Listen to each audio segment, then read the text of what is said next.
করতেছি ওনার এই প্রতিহিংসার প্রথম কারণ আমি যেহেতু এই শহর থেকে চলে যাই, হুমকি দুমকি সবগুলো আমি এই শহরে থাকতে পারবো না।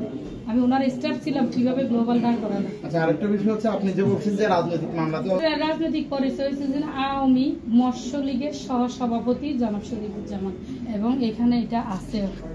হ্যাঁ, ওনার বিভিন্ন কার্যকলাপের ফুটেজ আমার কাছে আরো অনেক ডকুমেন্ট আছে, এগুলো হয়তো ছবি আকারে আছে, আরো সিসি ফুটেজ বা অনেক প্রয়োজনীয় ডকুমেন্ট আমি দিতে পারবো আপনারা চাইলে। ঠিক আছে, সর্বশেষ আমাদের মাধ্যমে আপনি আমি আপনাদের মাধ্যমে চাইছি আপনারা দেশবাসীকে জানান, প্রশাসনের দৃষ্টিগোচরে আমার এই সত্য ঘটনাটা তুলে ধরেন যাতে আমি একটা ন্যায় বিচার করি। ঠিক আছে। আমার ছেলে রাজনীতি দেশের মধ্যে নাই, এখন আমার ছেলে অনেকগুলো মামলা দেওয়া ফাঁসে দিচ্ছে। এই যে মানে আমি যে মামলা করছি ওই লোক শরীফুদ্দিন, এখন আমার ছেলে মামলা থেকে আপনারা মানে কিভাবে ইয়া করবেন এটা আপনারা ইয়া করেন। আমি আমার ছেলে মুক্তি চাই, কারণ আমার ছেলেগুলোর মধ্যে নাই, আমরা শুরু করি না, আমরা শুধু আমরা কাজ করবো বাদ খাবে এতটুকু। আমরা রাজনীতি ফাজনীতি এগুলো আমরা আমার ছেলেরা নাই। ডাবল মুরিং থানায় 14 এবং 15 নম্বর মামলায় রাজনীতি মামলার মধ্যে আমার ছেলে ফাঁসাই দিচ্ছে। আমার ছেলে কখনো রাজনীতি এই সময় করতে নাই। আমরা ডাবল মুরিং থানায় এবং সদরঘাট থানায় এই সবগুলো মামলাতে রনির নামগুলো অ্যাড করে দিচ্ছে। আমার ছেলেরা ইয়া ফাঁসাই দিচ্ছে।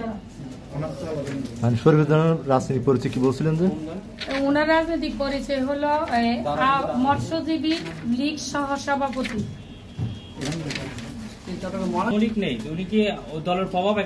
দলের প্রভাব এখনো বিএনপির লোক, ওই যে শামসু কমিশনার ছেলে আজাদ আছে, ওই যথেষ্ট ওই এই মামলাগুলো সমস্ত কিছু রাজনৈতিক মামলাগুলো পরিচালনা হচ্ছে।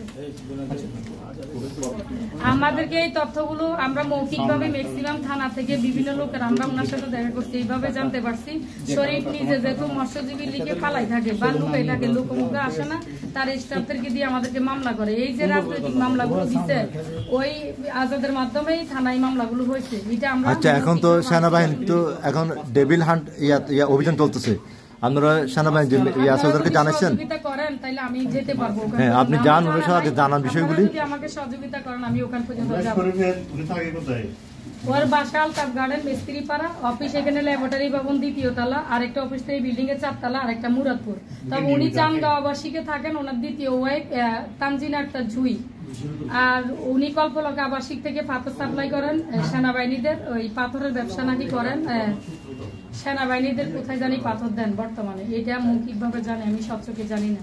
লিডা মোটরসে যে লোনটা নিচ্ছে ওইটা দিয়ে ওই ব্যবসা করে। উনি ইসলামী ব্যাংক হজ কাফেলা করছে, এখানে অনেক মানুষের টাকা মেরে দিচ্ছে, মানুষ হজ করতে পারে নাই 2013-তে। দুরান্ত প্রপার্টিজ করছে, কাউকে প্লট দিতে পারে নাই, প্লটের টাকা রিসিভ করছে এই বিল্ডিং থেকে 4 তলা থেকে। তো যাই হোক, এটা ওনার কৃতকর্ম। আমি কর্মচারী ছিলেন, আপনি মাঠ পর্যায়ে থেকে উনি কি পরিমাণ টাকা আত্মসাৎ করছে ওনার কাছে বর্তমানে এই উনার যা দিচ্ছে তা তো অনেক বছর আগে 2012-13 উনার পুঁজি পাটা উনি উঠে ফেলছে, এখন যা আছে সব পাবলিকের টাকা। এইটুকু সংগ্রহ করলেন যে আপনি যে এদের দ্বারা মামলা যে হয়রান হচ্ছেন এই বিষয়টা এবং তার থেকে কি প্রতিকার চান এই বিষয়টা? আমি শরীফুজ্জামান এবং তার ওয়াইফ কর্তৃক যেভাবে হয়রানি হচ্ছে, আমি এই মামলাগুলো প্রত্যাহার চাই, এবং যে রাজনৈতিক মামলাগুলো আমার স্টাফ, আমার পরিবার, এই উনার পরিবার হেনস্থ হচ্ছে, আমি এগুলো থেকে মুক্তি চাই। এটাই জন্য আমি আপনাদের কাছে অনুরোধ করা, আপনাদেরকে আমার বলা, এখানে আসতে বলা। শরীফুজ্জামান ও তার স্ত্রী অমুক প্রতিষ্ঠানের কর্ণধার।